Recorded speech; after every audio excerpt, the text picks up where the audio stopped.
Le gaslighting même, on peut appeler ça un abus psychologique qu'on fait à la personne. Et c'est quelque chose que je vois vraiment très souvent au Sénégal, qui est très normalisé, trop normalisé même. Donc tout ce qui va être le colorisme, le gaslighting, le body shaming, ce sont des choses qui sont vraiment normalisées et ça fait très très mal.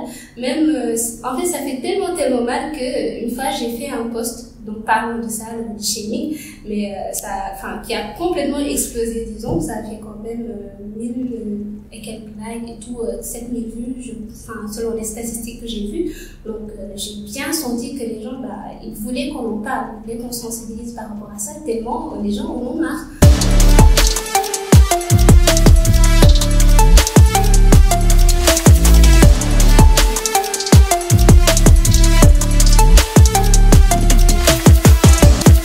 Salam Ziyar, bonsoir à toutes et à tous, j'espère que vous allez bien. Ici your boy Habib, bienvenue pour un nouvel épisode du Cercle d'Influence Podcast, votre cercle qui s'inspire à inspirer avant d'expirer. Aujourd'hui, c'est avec un grand plaisir que je reçois ma chère Aïssatou Ngom. Aïssatou, bienvenue au cercle. Merci beaucoup, c'est hyper gentil. C'est pour moi un honneur d'être ici présente pour ce podcast. Je salue aussi les auditeurs qui sont là. Donc, je peux me présenter. Oui, le plaisir est pour moi. Vas-y, présente-toi. Ah, t'es allé droit au but, c'est bien. Je suis Aïssatou Ngom, j'ai 21 ans. Je suis créatrice de contenu sur les réseaux sociaux, principalement sur Instagram. J'ai aussi un podcast qui s'appelle Le Journal d'Aïcha. Donc, je traite de thématiques principalement sur la santé mentale, un tout petit peu de développement personnel, la psychologie aussi. Donc, c'est ça que je fais principalement. Ah, super. Oh oui, t'as bien résumé. Et j'ai suivi ta page sur Instagram. J'avoue que c'est super intéressant.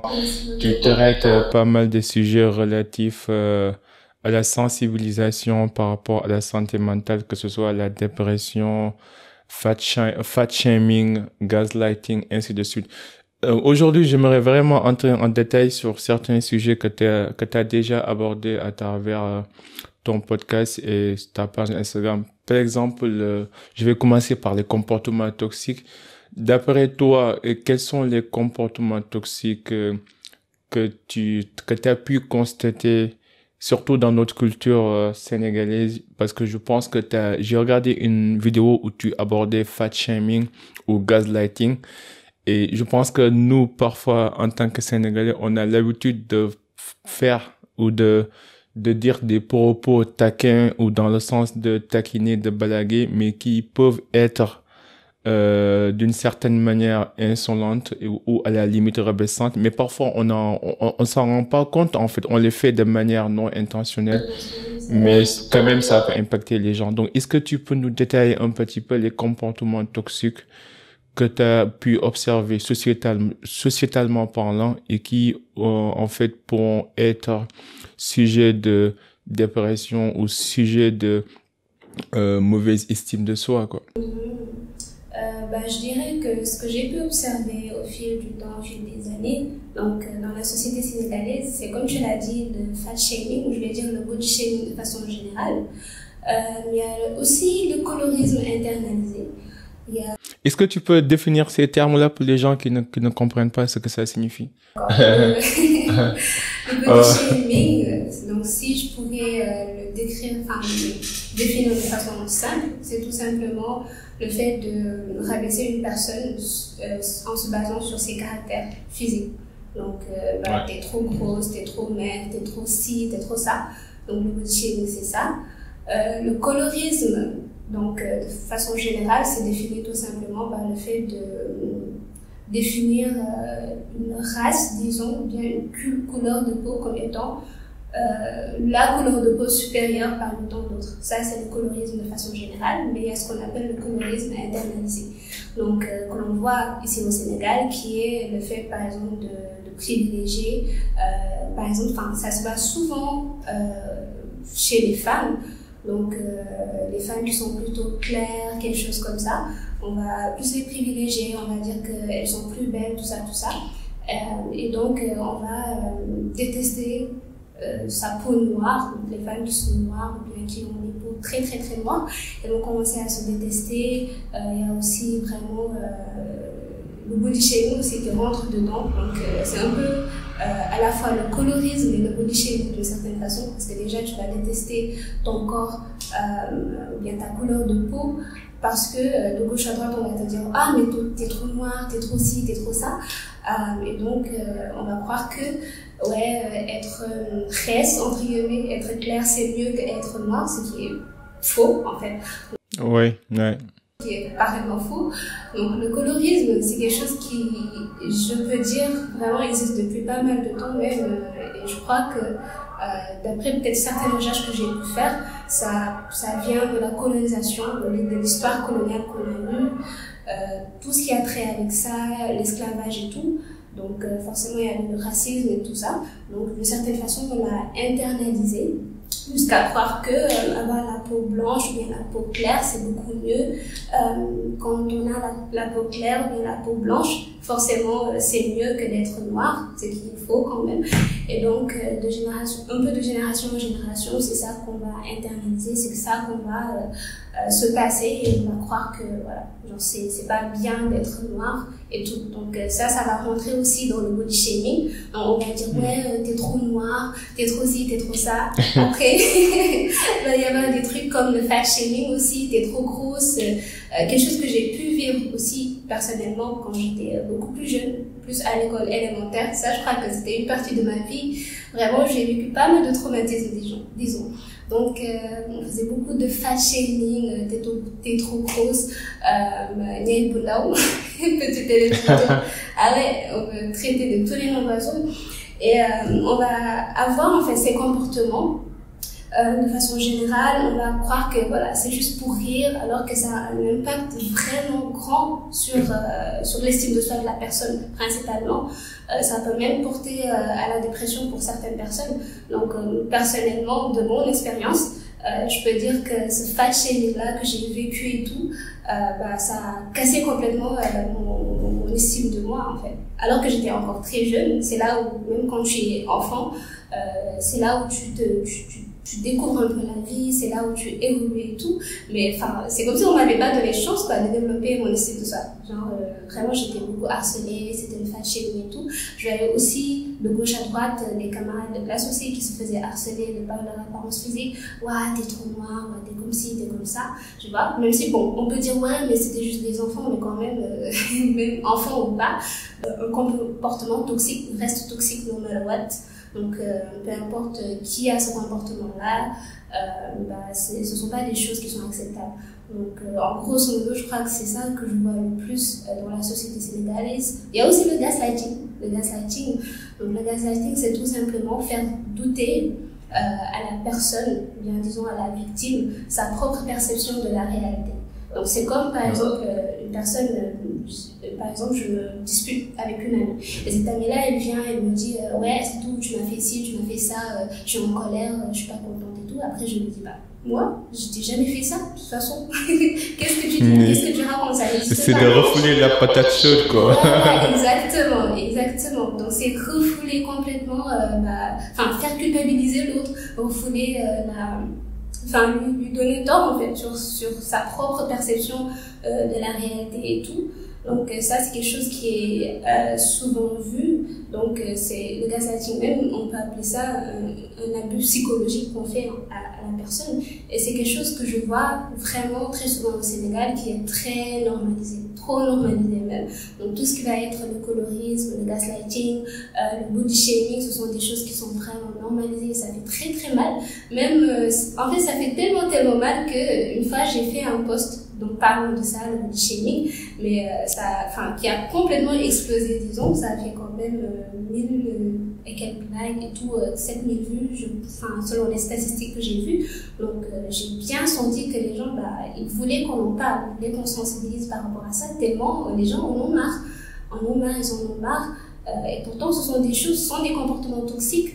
On les fait comme ça à la rigolade, on s'en rend pas compte, mais voilà, c'est pas normal, quoi. Non, je suis parfaitement d'accord. Et juste pour confirmer ce que tu disais, je pense que bon, parfois on a l'habitude de dire que les enfants ils sont innocents, mais en même temps les enfants ils sont méchants, quoi. Ils se disent des trucs en fait injustes, des trucs insolents, des trucs à la limite rabaissants, quoi. Et parfois je comprends, c'est des enfants, ils comprennent pas en fait le poids des mots. Mais par contre, moi, personnellement, quand j'étais jeune aussi, je bégayais un petit peu.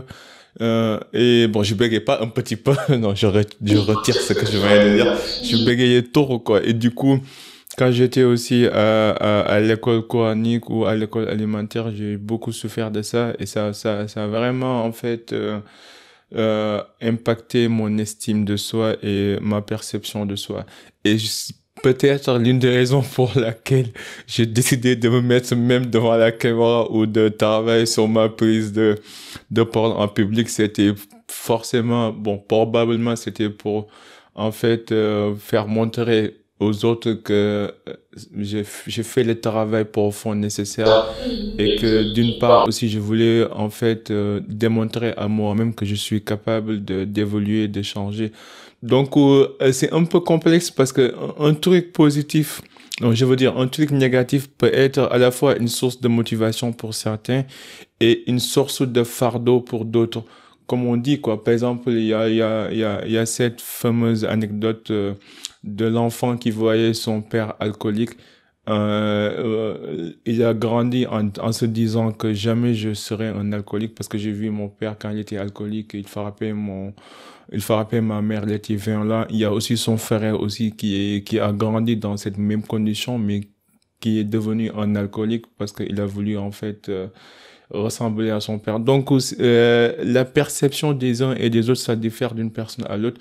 Mais quel que soit le cas, un comportement toxique reste toxique, peu importe la circonstance, l'environnement, la culture. Je pense qu'il y a des principes et valeurs universelles qui marchent partout dans le monde.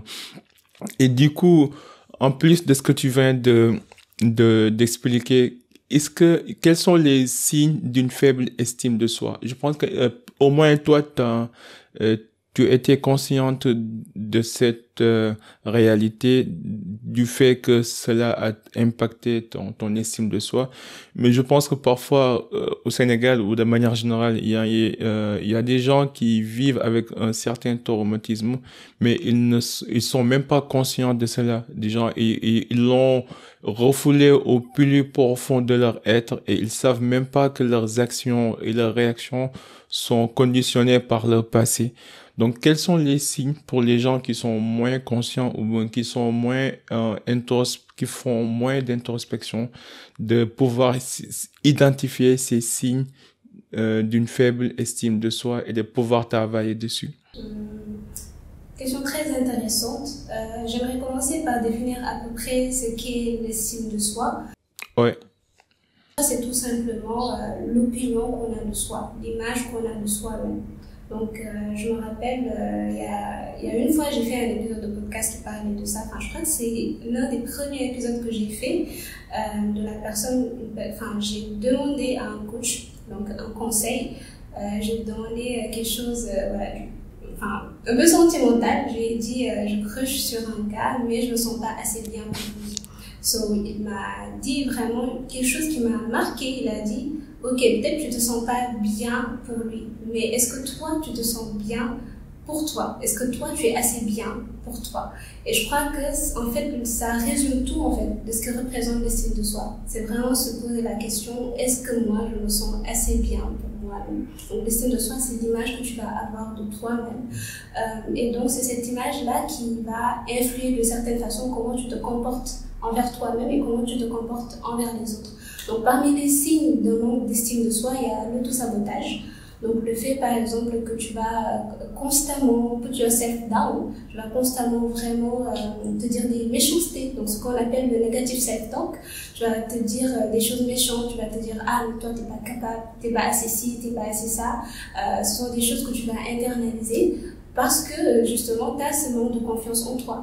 D'une certaine façon, tu vas pas avoir confiance en toi. Enfin, ça peut influer sur ta confiance en toi. Donc, tu peux te dire, bah non, t'es trop bête, en fait. Tu peux pas faire ci, tu peux pas faire ça. Donc vraiment cet autosabotage, c'est l'un des signes. Après, un autre signe que je vois, que l'on peut voir, c'est tout simplement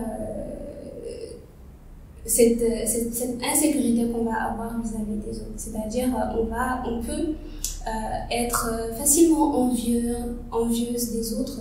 Donc, et l'envie, je peux dire que c'est quand on envie une personne, c'est parce que cette personne, c'est un peu une projection des insécurités qu'on a. C'est-à-dire, si on envie une personne pour sa discipline, c'est parce que justement on manque de discipline. Donc, on veut avoir cette discipline-là. Si on envie une personne à cause de caractéristiques physiques qu'elle a, c'est parce que justement, voilà, par exemple, on envie une personne pour sa beauté, peut-être on se sent pas assez beau, on se sent pas assez belle, on envie une personne donc pour je sais pas, pour son intelligence, on se sent pas assez intelligent, etc., etc.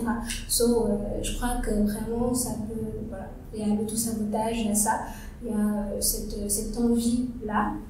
Donc, qui peuvent être, j'ai envie de dire, des signes majeurs qu'on peut voir chez les gens quand ils manquent d'estime de soi. Ça peut influer aussi quelque part sur leur confiance en soi. De certaines façons, ils ne vont pas vouloir faire les choses. Ils vont se croire, en tout cas, incapables de réaliser des choses parce qu'ils vont se dire je suis pas assez ci, je suis pas assez ça, donc je pourrais jamais le faire. Donc, il y a aussi, de certaines façons, le négatif self-talk, je l'ai dit tantôt, avoir un dialogue intérieur très méchant. Donc, on va you will put yourself down every time. Donc, tu vas tout le temps te rabaisser toi-même. Ça rentre dans le cadre et de l'auto-sabotage. Donc, je dirais que principalement, c'est ça que je vois vraiment comme signe de mon estime de soi. Oui, mais t'as parfaitement raison du fait que, en fait, les premières années de notre existence, ce sont des années très formatrices. J'ai lu récemment pas mal de livres de Carl Jung et de Nietzsche qui étaient des psychologues et des thérapeutes et tout. Mais en fait, une thématique qui revenait souvent, c'est les premières années de notre existence, en fait. C'est que la majeure partie de notre comportement en tant qu'adulte est conditionné par, en fait, les circonstances de notre naissance, mais aussi comment on a été élevé dans les premières années, quoi. Et je pense que parfois il y a certaines choses qui restent avec nous pour l'éternité. C'est pour ça que parfois dans les dynamiques relationnelles, que ce soit la relation qu'on a avec nos amis, avec nos partenaires d'amour, avec nos camarades de classe, tout ça, en fait, toutes ces relations, elles sont impactées par notre manière, par comment on a été élevé. Et je pense que moi, en tout cas, personnellement, j'ai appris très tôt cela quand j'étais gamin, quand j'étais jeune. Parce que bon, tu connais les garçons, on jouait parfois au foot dans le quartier ou bien on avait des jouets. Donc moi, d'habitude, bon, vu que j'avais un parent immigré et tout, j'avais pas mal de jouets et j'avais des ballons de foot et tout. Mais ça signifiait absolument rien du tout parce que ça ne sert à rien de jouer tout seul. Genre, même si j'avais tous les jouets du monde, il n'y a aucun plaisir à tirer sur le fait que tu es seul dans ta maison en train de jouer. Donc, j'étais obligé de laisser les autres enfants du quartier venir chez nous. On était obligé de jouer ensemble en tant qu'une équipe parce que le fun se trouve dans le travail d'équipe, dans le collectif. Et à chaque fois que, bon, comme tout enfant con et ridicule, chaque fois que je prenais la balle parce que j'ai perdu un match ou parce que quelqu'un a fait un truc, je me rendais compte assez tôt que les autres jours, personne ne venait chez moi. Donc, j'étais obligé de rester seul, quoi. Et du coup, dès le bas âge, j'ai compris que la vie, en fait, les relations sont les médiums par lesquels on effectue une transaction. Et cette transaction, elle peut être authentique, elle peut être honnête, comme elle peut être une transaction mutuelle et bénéfique. Et du coup, en fait, quand j'ai grandi, j'ai appris ça très tôt, que la vie, en fait, c'est du donnant-donnant. Et du coup, ça façonne les dynamiques relationnelles, en fait. Tu es obligé de démontrer ta valeur pour que les autres, en fait, puissent te retrouver et venir dans ton monde à toi et aussi apporter leur valeur à elles-mêmes, quoi. Et du coup, c'est vraiment un échange de valeurs. Et je pense que beaucoup de personnes qui ont grandi dans des circonstances difficiles ou bien qui ont eu une enfance très compliquée ou qui n'ont pas été élevées, en fait, au sens absolu du terme dans les règles d'éthique et morale ou les règles universelles, ils peuvent grandir en se disant que, en se mettant dans un état d'esprit de survivant, quoi, du genre, je me protège, instinctivement, je cherche à me protéger. Donc, je cherche à rejeter tout ce qui me cause des problèmes ou tout ce qui me cause une source d'insatisfaction et je cherche à embrasser toutes les sources de bonheur et de satisfaction.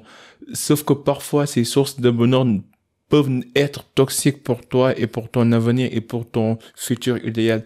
Et c'est super intéressant quand, par exemple, actuellement, quand je vois les gens, quand j'observe, j'aime bien observer les gens, mais je cherche tout le temps à trouver des excuses, même pour les gens qui sont les plus ridicules ou les plus insolents ou les plus cons que je rencontre. J'essaie de trouver des excuses à ces personnes-là parce que je me dis, peut-être ils ont été grands, ils ont été élevés dans des circonstances très difficiles. Peut-être ils ont un traumatisme sur lequel, ils vont devoir travailler. Mais c'est fascinant, en tout cas, ton secteur d'intervention. Comment tu as découvert la psychologie? Pourquoi tu es intéressé autant dans la psychologie? Question que tellement de personnes me posent, mais ouais, question très intéressante. Moi, j'aime bien, franchement, la majeure partie de mes livres, c'est des livres de psychologie. Ouais. Peut-être parce que j'ai mes problèmes personnels que je cherche à comprendre aussi, mais bon.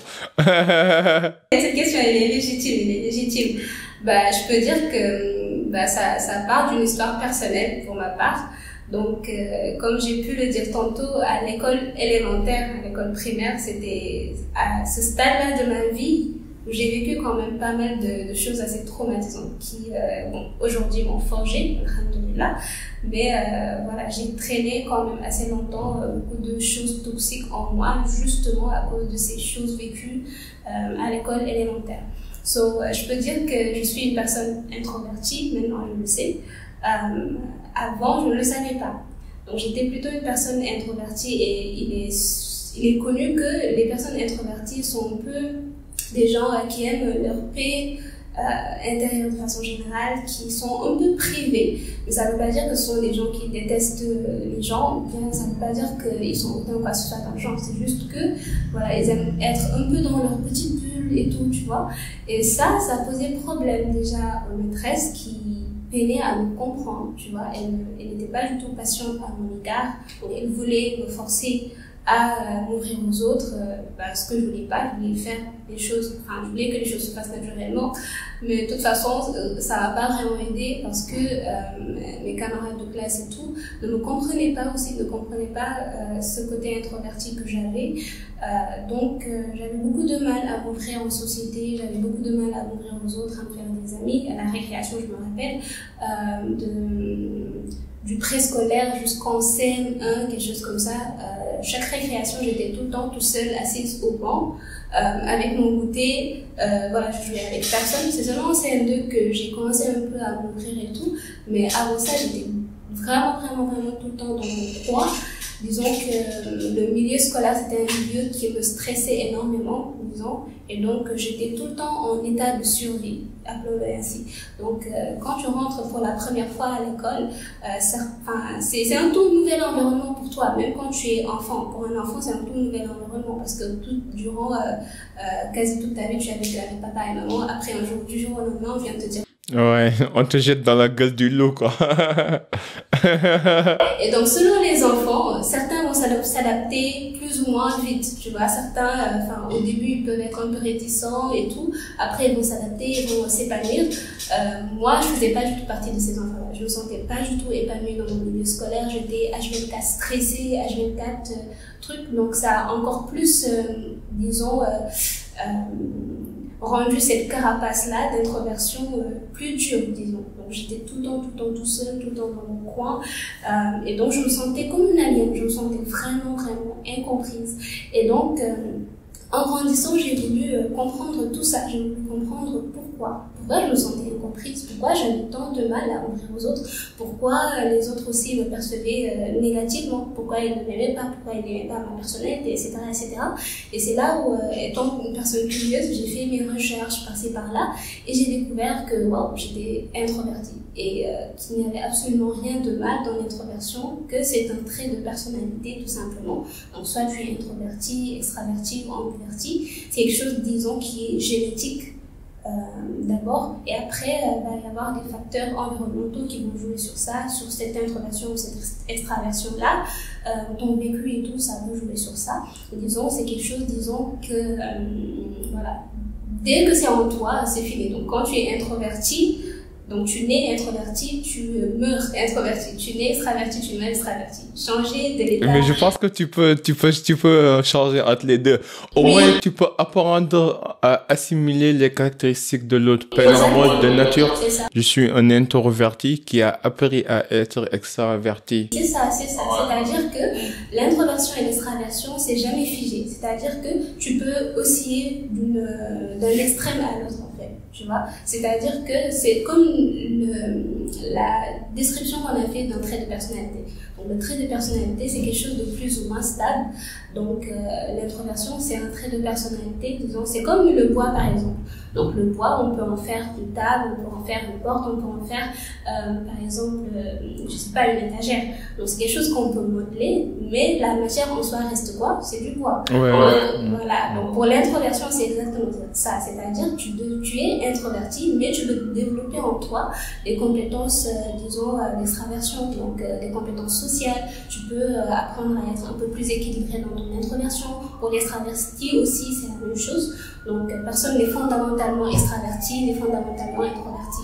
Donc, on oscille d'un extrême à l'autre. Ce qu'on peut dire, c'est une personne peut être plus proche d'un extrême à l'autre. Et quand tu es proche de l'extrême, qui est l'extraversion, on va dire, il est extraverti. C'est juste une façon un peu pour faciliter les choses, mais personne n'est fondamentalement extraverti ou introverti. Je ferme un peu la parenthèse. Donc j'ai compris en tout cas que j'étais introvertie, qu'il n'y avait absolument rien de mal à ça. Et c'est là où j'ai fait un travail sur moi pour mieux me comprendre. Donc j'ai voulu aller un peu plus loin, j'ai compris mon hypersensibilité, beaucoup de choses en moi qui étaient, on va dire, normales et naturelles, et il n'y avait rien de mal à ça. Et c'est là où j'ai fini par m'accepter. Et donc ça a joué un rôle sur mon estime de moi. Et ça m'a vraiment beaucoup aidé. Et ça, disons que c'est quelque chose qui a quand même changé ma vie. Pourquoi j'ai voulu me lancer dans ça, par exemple dans la création de contenu sur la santé mentale, sur la psychologie, c'est parce que je me dis que peut-être d'autres personnes sont comme moi. Ils ne se comprennent pas, ils se sentent incompris des autres, ils se sentent comme des aliens. Ils ont du mal à vraiment voir le bout du tunnel. Donc je me dis que faire de la sensibilisation, ça peut quand même les aider. Ça peut quand même les aider à découvrir que peut-être ils sont introvertis, que peut-être il n'y a rien, il y a les choses qui clochent chez eux, peut-être c'est juste un trait de personnalité, par exemple, tu vois. Comme par exemple l'introversion, c'est très mal compris ici au Sénégal. Ouais. Très mal.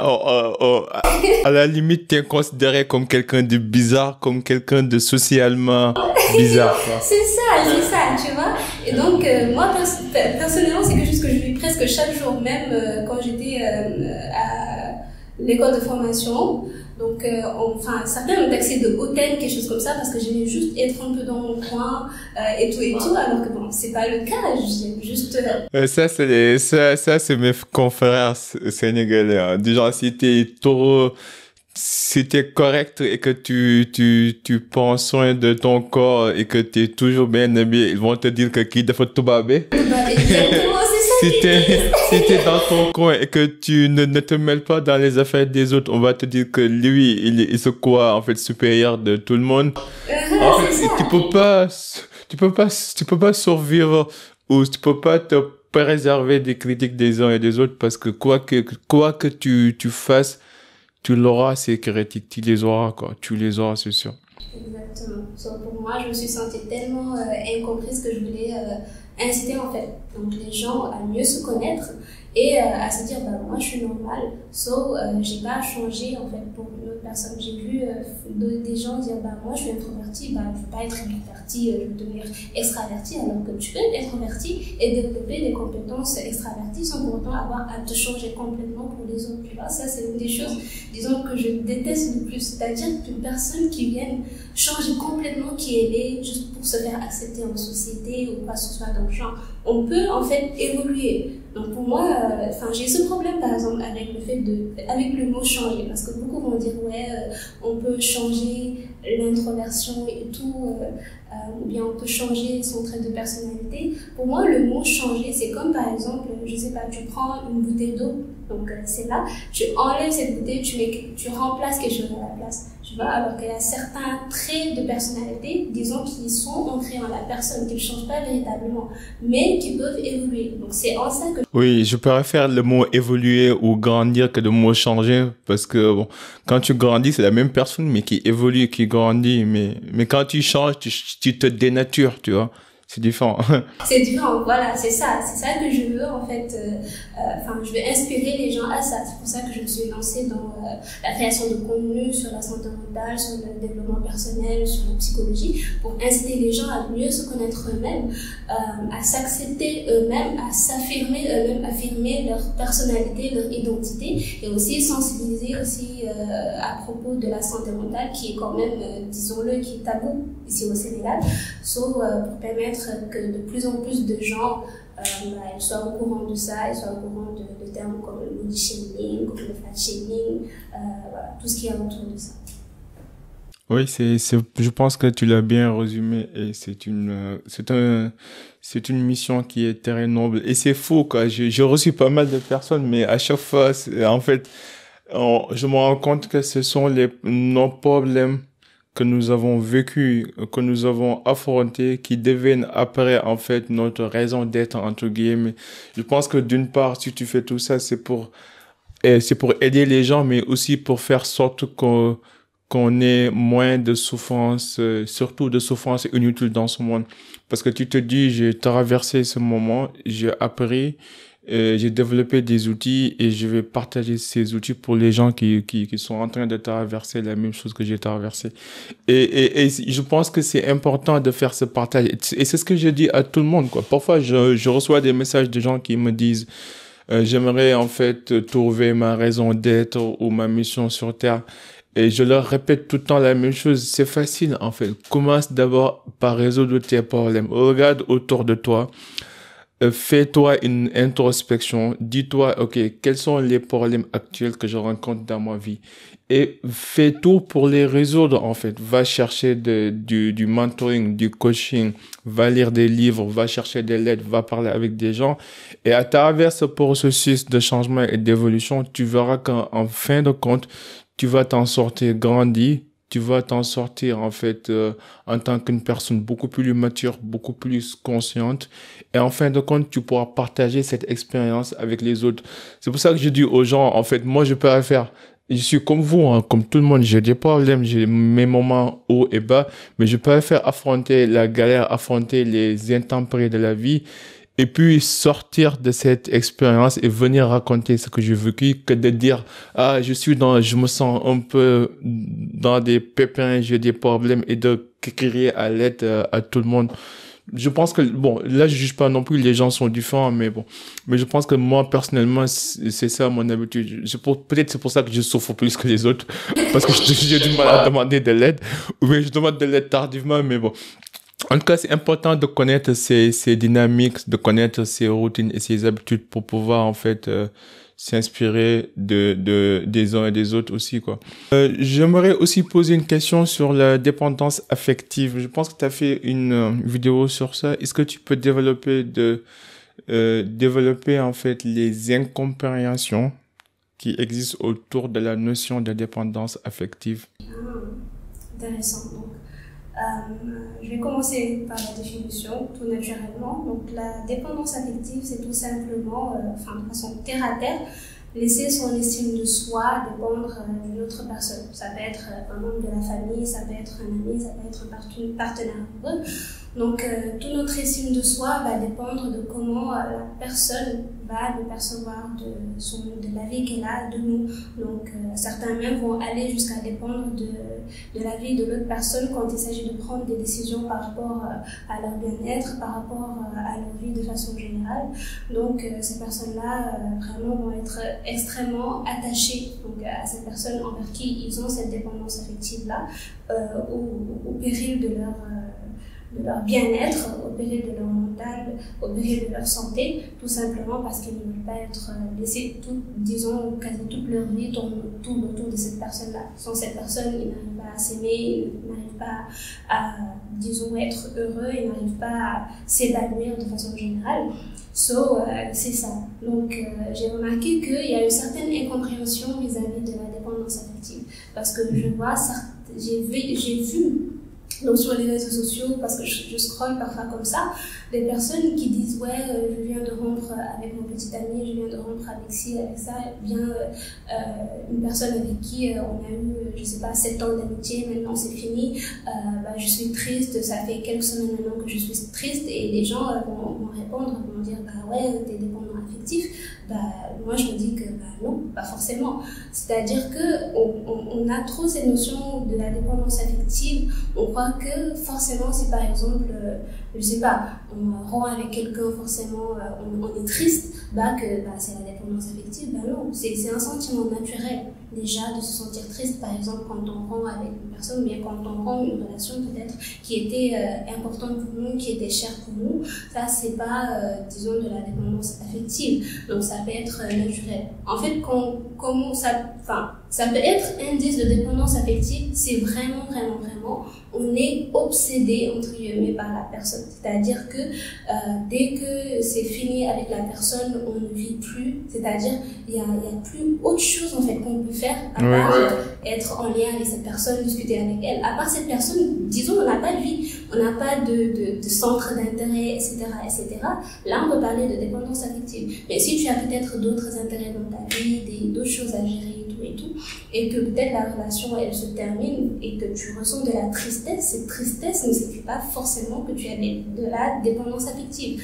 Le fait aussi d'avoir un certain attachement envers une personne, parce que je crois que ça commence à devenir une traîne un peu, je sais pas si ça se sent, mais c'est quelque chose que je sens. C'est le truc là qui est que si vous vous mettez en relation avec une personne, que ce soit une relation amoureuse, amicale, peu importe, faut pas s'attacher. Moi je me dis que l'attachement d'une certaine façon, c'est quelque chose que je crois, que l'attachement, c'est nécessaire dans une relation. Donc l'amour, disons, quand tu aimes une personne, quand tu apprécies une personne, ça inclut d'avoir un certain attachement. Sinon, cet amour-là n'existe pas. Donc pour moi, en fait, s'attacher à une personne, c'est naturel, c'est sain, tant que cet attachement-là, il n'est pas excessif. Tu vois, quand c'est excessif, c'est là où on va parler de dépendance affective. Quand vraiment toute notre vie dépend de cette personne-là, que vraiment on voit que la personne, on ne peut rien faire sans cette personne, ça c'est la dépendance affective. Quand vraiment, si la personne elle nous trouve moche, donc on va se trouver moche, si la personne elle nous trouve belle, on va se trouver belle, etc., etc. Ça c'est la dépendance affective. Donc pour moi, en fait c'est ça. On fait beaucoup de, j'ai envie de dire, on mélange quand même pas mal de choses et tout concernant la dépendance affective, alors que dans des situations normales, disons que c'est normal en fait. C'est normal de ressentir de l'attachement pour quelqu'un, c'est normal d'être triste par exemple quand on rompt avec quelqu'un, ou parfois même quand on prend du temps à se remettre d'une relation difficile. Ça c'est pas forcément un signe de dépendance affective. Donc je me dis que ça peut être quelque chose de tout à fait normal, tout simplement. Moi, c'est ça que je vois la plupart du temps.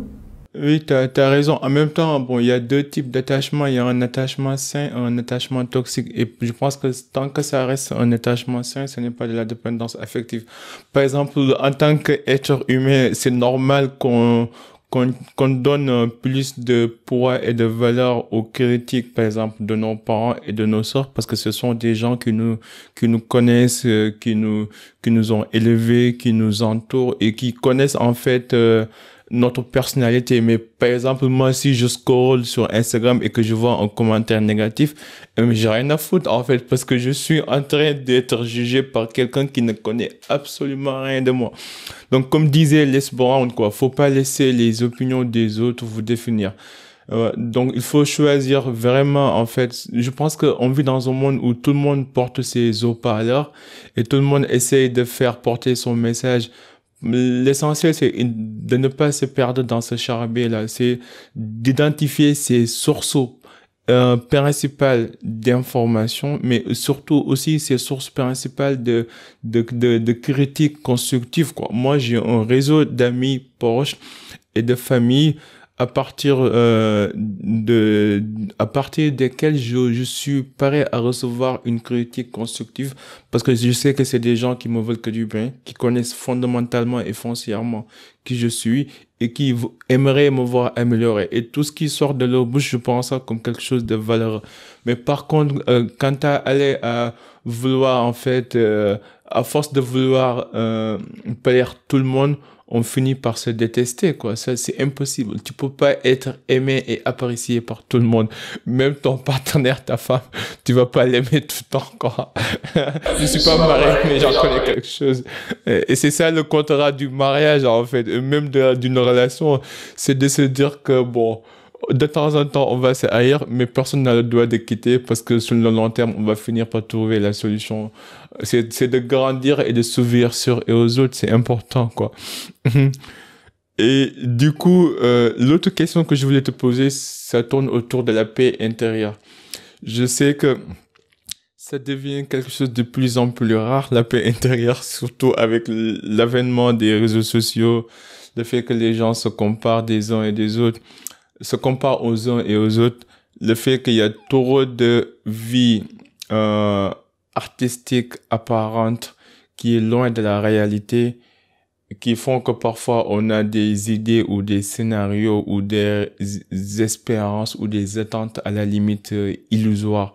Donc comment quelqu'un peut garder, maintenir, améliorer sa paix intérieure dans le milieu de ce monde fou dans lequel nous vivons?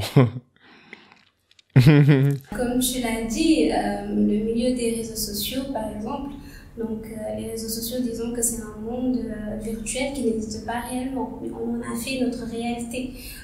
Et c'est ça qui nous cause quand même pas mal de problèmes avec le fait de se comparer les uns les autres, comme tu l'as dit, de gauche à droite. Et ça, c'est quelque chose, par exemple, qui va influer sur notre estime de soi, sur notre confiance en soi. On va voir des personnes voilà, poster de beaux paysages et tout, et on va se dire, bah, moi, j'aimerais être là. Moi, pourquoi j'en suis là dans ma vie? Pourquoi il y a ci, il y a ça qui ne va pas dans ma vie? Alors que les gens, ils ne postent que ce qu'ils veulent poster, tout simplement. Tout ce qui va être leurs pleurs, leurs échecs et tout, ils ne vont pas poster ça. Hein. Ils vont poster tout ce qui est bien, tout ce qui est flashy, tout ce qui est voilà, tout beau, tout rose sur les réseaux sociaux, surtout Instagram. Ouais, c'est sûr. Ouais, Instagram, c'est vraiment les réseaux sociaux, disons, c'est un peu un monde où on s'expose facilement même au jugement des autres. Si par exemple je sais pas, poste une vidéo de toi, une photo de toi, par exemple pour nous les filles sans maquillage et tout, on est facilement exposé au jugement sexiste parfois. Ouais, pourquoi t'es pas maquillée, t'es moche, par-ci, par-là, de gauche à droite. C'est l'une des raisons même pour lesquelles je montre pas beaucoup mon visage sur les réseaux sociaux. Pas par peur de jugement, mais juste par envie de me protéger d'une certaine façon, de me préserver. Et donc, je me dis que, pour pas mal de ces raisons-là, trouver une paix intérieure quand même, c'est assez difficile. Donc, je peux me dire que tout simplement, comme tu l'as dit, quelque part se foutre entre guillemets de la vie des autres, c'est important, c'est-à-dire apprendre à se détacher de la vie des autres. Et disons personnellement, c'est quelque chose que j'ai appris très très tôt. Donc comme j'ai pu le dire à l'école élémentaire, je me sentais très incomprise, très rejetée. Et disons que cela m'a permis quand même d'une certaine façon de me détacher de la vie des uns et des autres. Et ça a fait même partie de mon éducation, parce que ma maman nous a toujours éduqués dans le fait de penser par nous-mêmes, de voir les choses par nous-mêmes, et donc de nous évaluer par nous-mêmes, tu vois. Donc moi, si par exemple, je sais pas, je porte une robe bleue et tout, les autres ils peuvent trouver ça. Moi, je m'en fiche, je trouve cette robe belle, elle est belle. De toute façon, je m'en fiche. À moins que je suis d'accord. Voilà. T'as raison, ouais. Tu vois? Ouais, Mais ça permet quand même d'avoir une certaine assurance par rapport à soi, par rapport à l'image que l'on a de soi tout simplement. Donc ce que je veux dire par là, c'est apprendre un peu à se détacher de la vie des autres, pas s'en foutre carrément, parce qu'on peut avoir des avis constructifs et tout, mais d'une certaine façon apprendre à se détacher de la vie des autres de telle façon qu'on ne va pas se laisser influencer par ces avis-là, que ce soit des avis positifs, des avis négatifs, parce qu'on peut s'attacher aux avis positifs des autres et tout, et donc en dépendre, tu vois. Quand par exemple tu es habitué à être complimenté tout le temps, le jour où on va plus te complimenter, bah, t'es pas normal, t'es pas bien. Donc aussi le fait d'être complimenté tout le temps, même ça, c'est quelque chose qui risque de te blottir dans ta zone de confort, tu vois. Donc tu vas te dire, ah, donc moi je suis bien dans ci, je suis bien dans ça, donc je vais plus faire d'efforts. Donc comme que les gens ils disent que je suis bien dans ci, je suis bien dans ça, bien comme que les gens disent que je suis belle, bien je suis intelligente et tout, donc je vais plus d'efforts, je vais plus faire d'efforts pour m'améliorer, ces genres de choses-là. Donc voilà quoi, donc je me dis que vraiment se détacher de la vie des autres, c'est une chose quand même qui est importante. Et donc ça permet de développer sa confiance en soi, son estime de soi. Bon, sa confiance en soi aussi. Donc avoir aussi une certaine confiance en soi, ça aide. Donc l'estime de soi, ça t'aide à avoir une certaine paix intérieure. Avoir une certaine confiance en soi aussi, ça aide. Donc après, bon, il y avait une fille qui m'avait demandé un peu c'est quoi la différence entre les deux. Donc estime de soi, confiance en soi. Estime de soi, comme j'ai pu le dire, c'est l'image que tu vas avoir de soi, c'est ton propre amour, enfin c'est l'amour que tu te portes à toi-même, alors que la confiance en soi c'est un peu plus basé sur les compétences, ce que je peux faire, mes capacités. Donc plus tu surpasses tes limites, plus tu vas sortir de ta zone de confort, plus tu vas être quelqu'un qui va développer sa confiance en soi. Donc plus tu vas apprendre à t'aimer, plus tu vas apprendre à te valoriser, plus tu vas être quelqu'un qui a une bonne estime de soi. Donc l'estime de soi, la confiance en soi, sont quelque chose qui peut vraiment aider la personne dans, disons, des aspects multidimensionnels. Donc ça peut t'aider à avoir une certaine paix intérieure dans le sens où ça te permettra de te détacher de la vie des autres.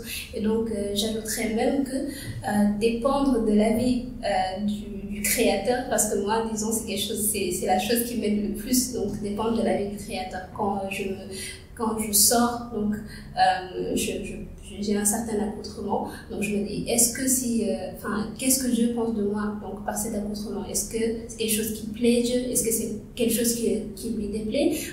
Quand j'ai tel ou tel comportement, est-ce que c'est quelque chose qui plaît Dieu? Est-ce que ça lui déplaît? Donc je me dis que vraiment baser son estime de soi et sa confiance en soi sur le créateur, c'est quelque chose qui te permet naturellement de te détacher de la vie des créatures. Parce que les créatures, d'une façon ou d'une autre, ils ne seront jamais contents. Oui, c'est sûr. Voilà, exactement. Et le créateur, disons, c'est le seul que tu peux vraiment, en qui tu peux avoir confiance, quoi. C'est le seul en qui tu peux vraiment t'accrocher. Non, tu peux pas te dépendre de la folie des gens. C'est comme disait Isaac Newton, qui disait que je sais calculer le mouvement céleste des corps, mais pas la folie des gens. Voilà. C'est vrai.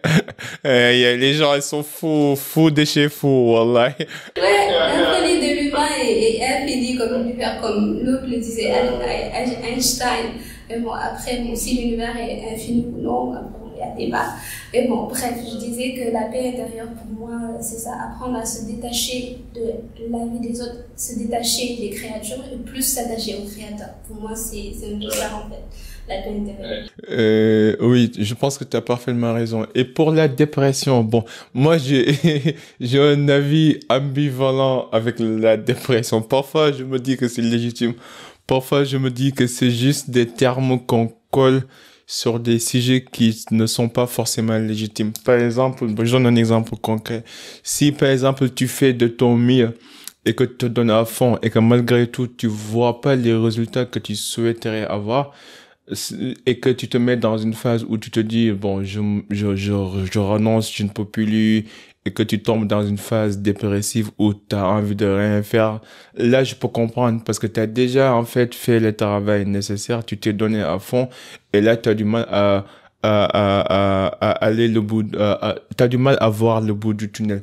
Mais par contre, pour quelqu'un, en fait, qui est, par exemple, qui fait rien du tout, qui n'a pas de travail, qui cherche pas du travail, qui se réveille à midi pour aller manger son pain niébé, là, puis aller s'entraîner à la plage, et puis le soir venir faire son ataïa, son thé, sa grande place, et blâmer le président et le gouvernement de tous les malheurs du monde, et malgré tout, se permet de dire que j'entame une phase dépressive. Non, je crois pas, mon gars, t'as un autre problème. Donc, est-ce que tu peux parler rapidement de la dépression, de sa légitimité et comment les gens pourront en fait avoir un rapport plus sain et beaucoup plus logique et cohérent avec la notion de dépression? De dépression.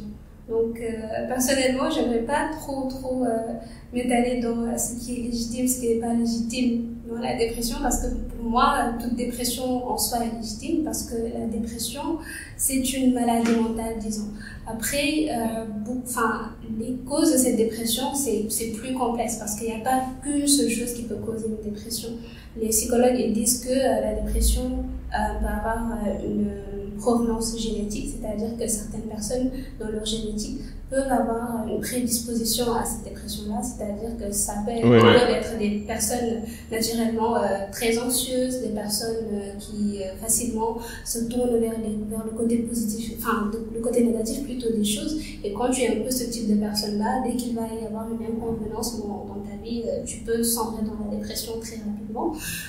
Après, il y a des facteurs environnementaux, il y a le vécu de la personne, tout ça, qui peuvent influencer la dépression. Donc, tu as dit, une personne qui fait absolument rien de ses journées et tout, qui sort pas, qui fait pas d'efforts, bien entendu, elle peut tomber dans la dépression. Pourquoi? Parce que l'être humain, disons, donc comme Allah subhanahu wa ta'ala le dit dans le Coran, donc si je me souviens bien, dans la sourate 13, la sourate 9, verset 4, si je me souviens bien, il dit: nous avons certes créé l'homme pour une vie de lutte.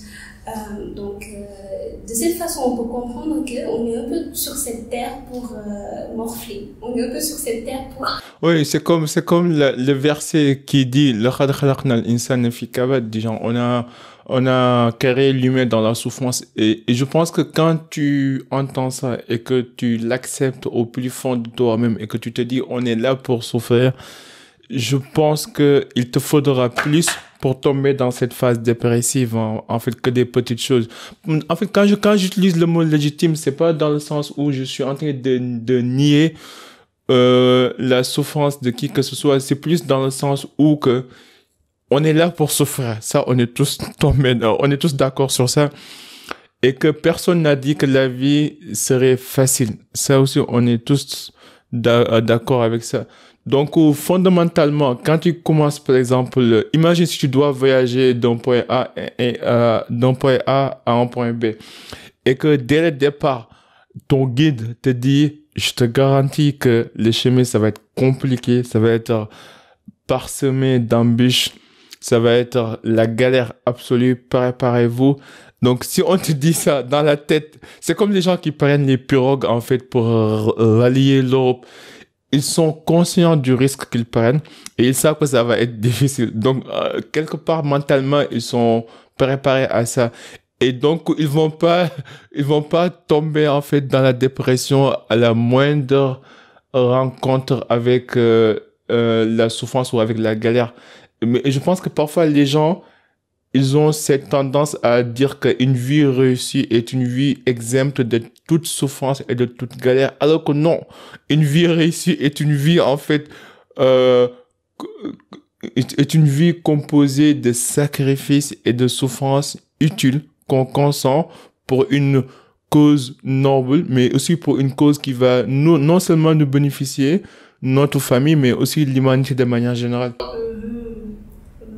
Je suis d'accord avec ce que tu dis, vraiment très d'accord avec ce que tu dis. En fait, le parallèle que je voulais faire, c'est que Oui. Le monde dans lequel on vit aujourd'hui, c'est un monde très, disons, agréable. C'est-à-dire que on ne se fatigue plus autant qu'avant pour avoir de l'eau. Oui, c'est sûr. Après, à moins que tu vives dans les villages et autres, mais pour avoir de l'eau, tu as jusqu'à ouvrir le robinet pour te divertir. Donc, tu n'as plus à sortir, par exemple, faire du foot ou quelque chose comme ça. Tu as juste ton téléphone pour scroller.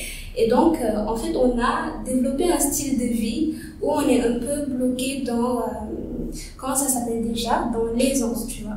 Et donc, être trop dans cette aisance, ça peut créer une dépression chez une personne. Parce que, par exemple, une personne qui ne fait absolument rien de ses journées et tout, donc si tu ne fais pas de sport, par exemple, et on sait que le sport, ça permet de produire une hormone qu'on appelle l'ocytocine. Ça fait partie des hormones du bonheur. Donc, tu ne fais pas de sport, tu ne sors pas, enfin, tu ne vois pas la lumière du jour, tu es tout le temps H24 sur ton téléphone, à produire tout le temps de la dopamine. Donc, la dopamine qui est, disons, qui peut devenir à peu près comme une drogue, et à une certaine façon, le monde devient fade parce que tu es trop dans cet état d'aisance-là. Et donc, tu ne sors pas te challenger, tu n'es pas confronté à des difficultés. D'une certaine façon, tu vas développer une dépression parce que tout autour de toi va commencer à devenir fade. Et en fait, ça, c'est l'un des signes de la dépression. Donc ça, c'est ce qu'on appelle la perte d'élan vital. Donc c'est quand tout autour de toi est fade, ce qui provoquait en toi un certain sentiment de plaisir. Donc, par exemple, manger un plat que tu aimais bien, ça ne te fait plus rien. Regarder, tu avais l'habitude de regarder une chaîne YouTube et tout. Maintenant, quand tu regardes cette chaîne, ça ne te fait absolument plus rien. Donc tu as trop été dans l'aisance jusqu'à en fait perdre cet état là où jusqu'à avoir cette perte d'état vital, la perte de l'élan vital plutôt, donc où plus rien ne va faire sens avec toi. Donc ça, c'est l'une des causes même de dépression. Donc est-ce que c'est légitime? Est-ce que c'est ça? Ouais, ça c'est notre débat. Ça c'est un autre débat. En même temps, la dépression, elle est subjective, tu vois. Exactement, c'est subjectif. Donc, on peut autant avoir la dépression à cause d'une difficulté, autant on peut avoir la dépression en étant trop dans les... Oui, ouais. En fait, je suis d'accord avec ce que tu dis aussi, mais ce que j'essaie de dire aussi, c'était que notre seuil de tolérance à la douleur et à la souffrance diffère d'une personne à l'autre. Et ça peut conditionner aussi notre état dépressif ou pas. Par exemple, je sais que la personne qui cherche une astuce dans la vie, la meilleure manière d'attaquer un match, parce que un jeu, la vie après tout c'est un jeu, mais c'est un jeu utile quoi. Life is a game. La meilleure manière d'approcher ce jeu, c'est de dire que je vais me préparer au meilleur de mes aptitudes et de mes capacités et je suis prêt à encaisser autant que possible pour arriver en fait à la fin du jeu. Et de toute façon, personne ne va s'en sortir gagnant. On va tous mourir d'une manière ou d'une autre. Personne ne va gagner contre le temps, donc on n'a rien à perdre quoi. Donc là j'entre dans la phase un peu d'introspection. Là je vais poser quelques questions un peu personnelles, mais ça n'a rien à voir. Je te cible pas, je pose la question à l'invité quoi. Ouais. Donc qu'est-ce qui te rend heureuse ces temps-ci, Ces temps-ci, franchement, de façon simple, ce qui me rend heureuse, c'est la relation que j'ai avec mon créateur. C'est la relation que j'ai avec lui. On a une wali là-dessus. Ouais. Non, vraiment, parce que, disons que j'ai toujours vécu la dépendance affective. C'est quelque chose qui a été pour moi, disons, le plus clair de mon histoire personnelle que j'ai vécu en fait dans cette dépendance affective. J'étais tout le temps en dépendance, des amis par-ci par-là, et j'étais tout le temps déçue, tout le temps, every time I was broken. Donc tout le temps j'étais déchirée en fait par les relations que j'avais. Et donc le fait tout simplement de me concentrer sur la relation que j'ai avec mon créateur m'a permis de certaine façon de me détacher de la créature. Pas dans le sens où je m'en fiche carrément, mais dans le sens où, par exemple, si aujourd'hui je sais que j'ai vraiment des personnes à qui je tiens vraiment beaucoup, mais si du jour au lendemain ça se finissait, que en fait je pourrais toujours m'en sortir. C'est-à-dire je ne serai plus autant déchirée que je l'étais auparavant parce que en fait je me suis basée sur sur mon créateur en fait. Je me suis attachée à lui et donc c'est le seul envers qui tu peux avoir un amour inconditionnel et qui ne te brisera pas. L'amour inconditionnel que tu peux avoir pour les gens, c'est quelque chose qui peut ça va te briser. Les personnes, tu peux pas à 100% avoir confiance en eux, tu peux pas à 100% aimer les gens, être attaché à eux, parce que l'être humain est un perpétuel changeant, l'être humain, il évolue, il change et tout. Donc, une relation qui est bien, qui est importante pour toi du jour au lendemain, ça peut disparaître. Et donc, si tu étais dépendant de cette relation-là ou dépendant de cette relation-là, tu n'as plus de vie, tu es brisé au maximum. Mais quand vraiment tu laisses ton attachement, bien ton amour, ton être dépendre du Créateur, le Créateur il est là, il ne meurt pas. Donc il ne meurt pas. C'est Al-Hayy Al-Qayyum.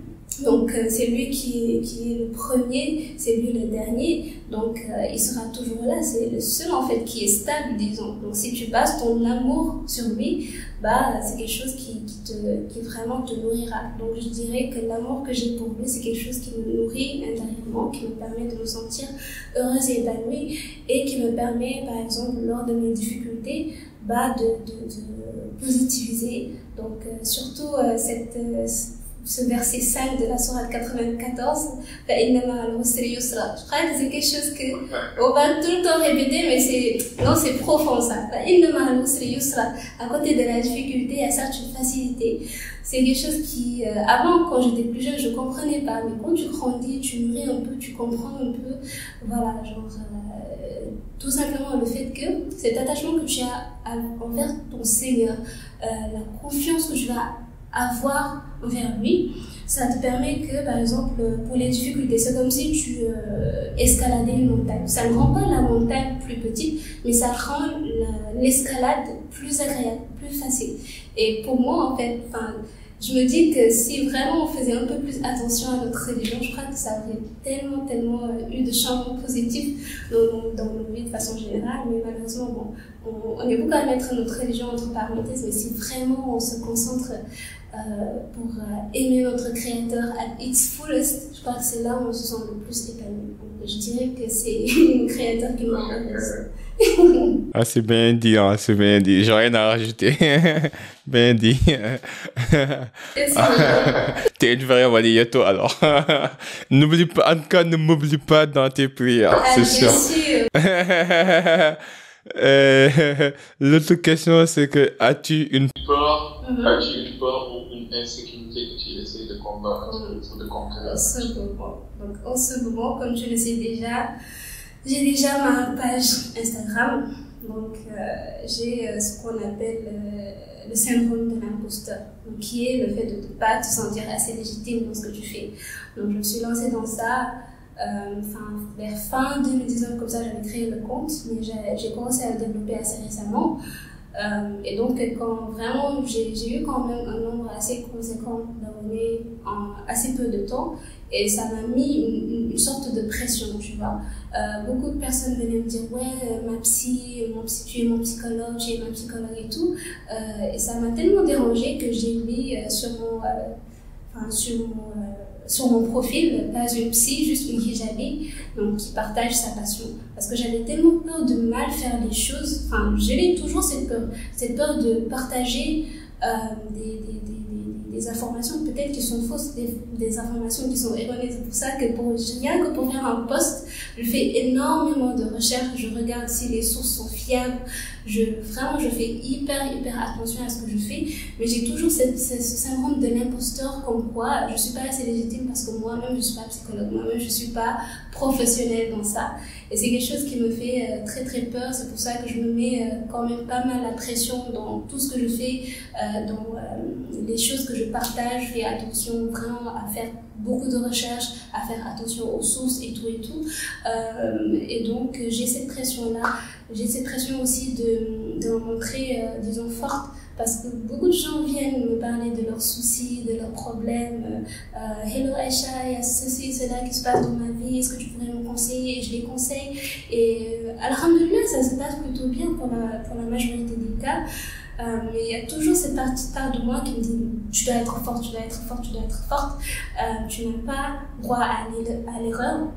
Tu n'as pas droit de flancher, sinon les autres qui sont là derrière toi, bah, ils vont tomber avec toi. J'ai cette peur-là en fait avec moi. C'est comme une sorte de pression intérieure que j'ai. Voilà, c'est ce syndrome de l'imposteur et tout, ça me fait peur et j'essaie de combattre ça au mieux en tout cas. Non, mais si ça peut te soulager, on a tous le syndrome de l'imposteur et c'est tout à fait normal. Je te l'ai dit, hein. En fait, toute personne qui démarre dans une activité nouvelle, elle a le syndrome de l'imposteur. Parce que ce que ça signifie tout simplement, c'est que c'est une phase de doute où tu te poses la question et tu te dis, est-ce que je mérite d'être là?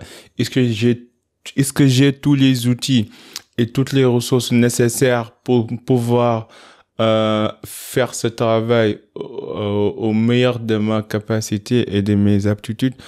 En fait, c'est juste un questionnement normal, instinctif qu'on a quand on démarre de nouvelles choses. Et c'est normal. Donc, je pense que tu es sur le bon chemin. Parce que le fait que tu l'as, ça veut dire que d'une manière, tu es authentique, tu es honnête, éthique et morale, et que tu cherches à trouver un équilibre parfait entre ce que tu dis ou ce que tu partages dans les réseaux et la réalité de ta vie. Et parce que moi, personnellement, j'en connais, je vais pas citer des noms, mais je connais des gens qui, quand tu regardes leur contenu sur les réseaux, c'est complètement différent, en fait, de la manière dont ils vivent leur vie en réalité. Et je pense que ça, c'est un peu hypocrite. Bon, je suis pas en train de critiquer personne, mais je pense que le fait que tu te poses cette question, ça veut dire que d'une manière, tu veux que la réalité représente aussi ta personnalité sur les réseaux. Et en tout cas, moi, personnellement, c'est ce que je cherche à faire. Si tu entres sur ma page Instagram, je veux que ma vie et qui je suis dans la vraie vie se reflète sur ma page, sur mes comptes et sur, en fait, tout ce que je fais. Parce que je vois pas une différence entre ma vie dans la vraie vie et la vie sur les réseaux. Après tout, c'est moi, c'est la même personne. Donc, je vois pas les gens qui cherchent à arborer une certaine image, quoi. Je trouve ça un peu ridicule. La dernière question, c'est quelle influence aimerais-tu laisser dans ce monde? Comme tu as parlé d'authenticité, pour moi, c'est quelque chose de hyper important. Ça, je crois que l'authenticité, c'est dans mon système de valeurs, c'est celui qui est au top. L'authenticité, être authentique. Donc, ce que je veux dire par là, c'est que pour moi, vraiment, j'aimerais influencer les gens à être authentiques d'abord envers eux-mêmes, c'est-à-dire à s'accepter. Parce que, disons, dans mon enfance et tout, j'avais beaucoup de mal à m'aimer, beaucoup de mal à m'accepter. En découvrant la psychologie, en découvrant des notions comme l'introversion, l'hypersensibilité, j'ai pu quand même réaffirmer mon identité d'une certaine façon, être fière de qui j'étais, de la personnalité que j'avais, et aussi, à partir de là, évoluer, grandir et tout et tout. En fait, j'aimerais vraiment inciter les gens, inspirer les gens à ça, inspirer les gens à mieux se connaître, à faire une certaine introspection pour mieux se connaître. Et ça, je crois que c'est pas quelque chose peut-être que tout le monde fait, mais c'est hyper important de se connaître. Parce que parfois, par exemple, il y a des gens qui vont te demander, oui, mais j'aimerais bien avoir confiance en soi. Mais moi, je me dis que vraiment, je crois personnellement que la clé de la confiance en soi, quelque part, réside dans le fait de se connaître soi-même. Parce que si toi-même, tu ne connais pas c'est quoi tes compétences, tu es doué en quoi, c'est quoi que tu peux faire, quelles sont les choses pour lesquelles tu es moins doué et tout, comment tu peux avoir confiance en toi. Parce que la confiance en soi, c'est quoi? C'est avoir une croyance positive en tes capacités. Si toi-même tu ne connais pas tes capacités, comment peux-tu avoir confiance en toi, tu vois? Donc pour moi, la connaissance de soi, quelque part, ça représente d'une certaine façon même, je sais pas, un assez grand pourcentage, donc qui permettrait aux gens de pouvoir avoir confiance en eux, de pouvoir avoir une belle estime d'eux-mêmes. Donc, se connaître soi-même, s'accepter soi-même, s'assumer soi-même. Donc, pour moi, c'est quelque chose d'hyper important. Et en fait, c'est ça que j'aimerais faire. En fait, j'aimerais inspirer les gens à ça. J'aimerais inspirer les gens à être authentiques avec eux-mêmes, à exprimer leur personnalité. Parce que je trouve que la diversité que Dieu, en fait, a mis dans ce monde, c'est pas pour rien. Tu vois, donc beaucoup de gens viennent dire ouais, tu dois être forcément extraverti, tu dois être ci, tu dois être ça. Parfois, quand tu es dans certains endroits, certains milieux, c'est l'extraversion qui est mise en valeur d'une certaine façon que les introvertis, on va toujours se sentir comme des aliens, voilà, disons-le.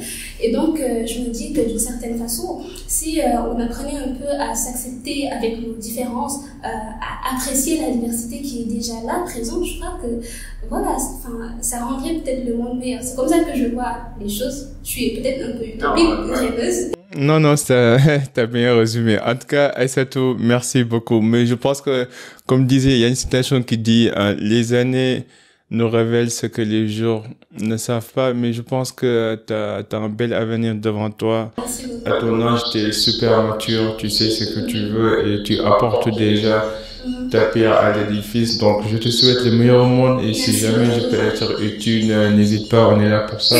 Et pour les gens qui nous écoutent, comment ils pourront entrer en contact avec toi? Et si tu as un dernier mot rapidement, dans une minute comme ça, on vous...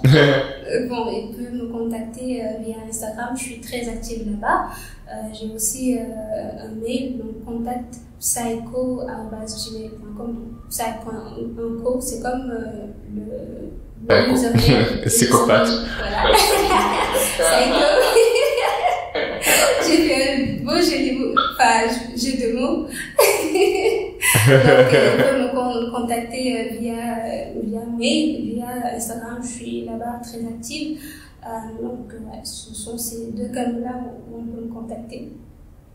Super. En tout cas, les gars, n'hésitez pas à lui envoyer un message. Je mettrai tous les liens dans les show notes comme d'hab. C'est le Cercle d'Influence Podcast avec Aïssatou. À la prochaine. En attendant, soyez unique, soyez légendaire. Peace and love. We out. Bye.